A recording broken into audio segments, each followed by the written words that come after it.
Efesianina toko faharoa. Andriamanitra mamonjy noho ny finoana irery ihany.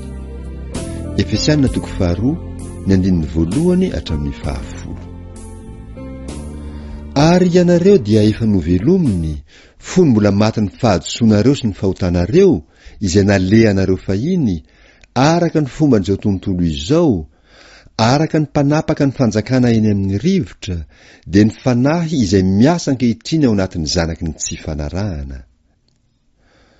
Teo amin'ireo no nitondrantsika rehetra tena koa fahiny tamin'ny filany nofontsika, ka nanaovantsika ny daniny nofo sy ny saina, ary araka ny toetrantsika dia zanaky ny fahatezerana toy ny sasany koa isika.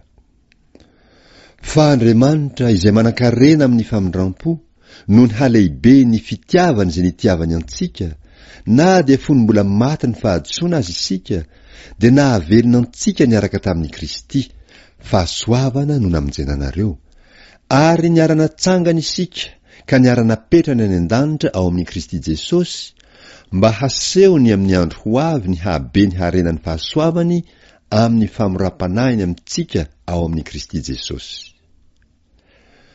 Fa fahasoavana no namonjena anareo amin'ny finoana, ary tsy avy aminareo izany, fa fanomezana avy amin'Andriamanitra, tsy avy amin'ny asa fandrao hisy ireare.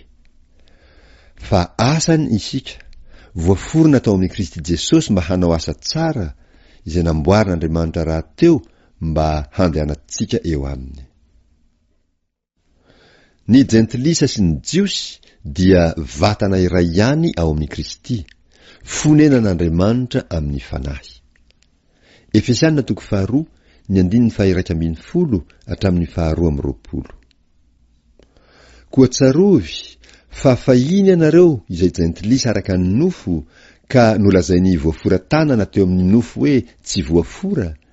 Eny, tsarovy fa tamin'izany andro zany dia tsy nanana any Kristy ianareo, fa olonko azy tamin'ny fanjakany Israely, ary vahiny tamin'ireo fanekeny teny fikasana, dia tsy nanana fanantenana sady tsy nanana an'Andriamanitra teo amin'izao tontolo izao.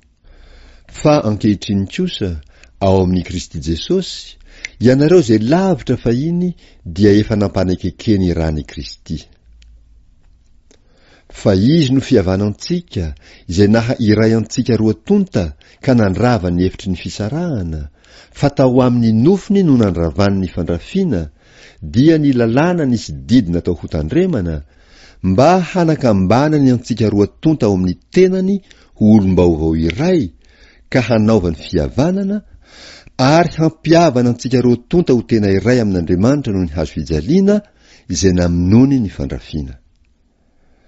Ary tonga izy ka nitory teny soa mafaly milaza fihavanana taminareo izay lavitra, ary fihavanana tamin'izay akaiky koa.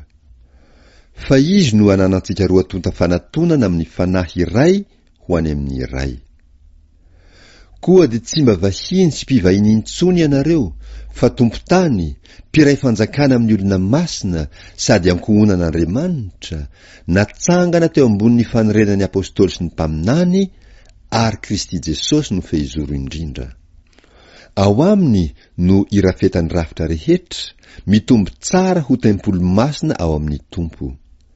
Ary ao aminy no miaraka orina koa ianareo ho fonenan'Andriamanitra amin'ny fanahy.